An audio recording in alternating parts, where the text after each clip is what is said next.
The Internet.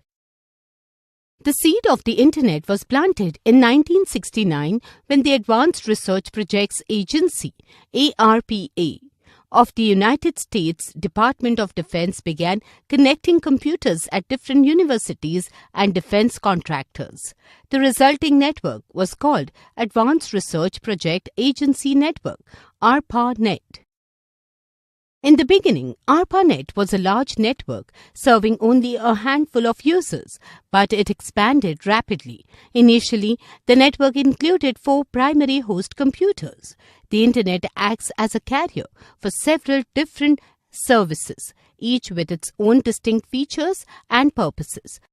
The most commonly used Internet services are World Wide Web, electronic mail, news, file transfer protocol, chat, instant messaging, online services, and peer-to-peer services.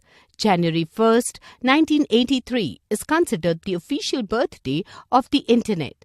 Before this, the computer networks did not have a standard way to communicate with each other. A new communications protocol was established named Transmission Control Protocol or Internet Protocol TCP/IP. The TCP/IP allows computers connected to different networks communicate with each other.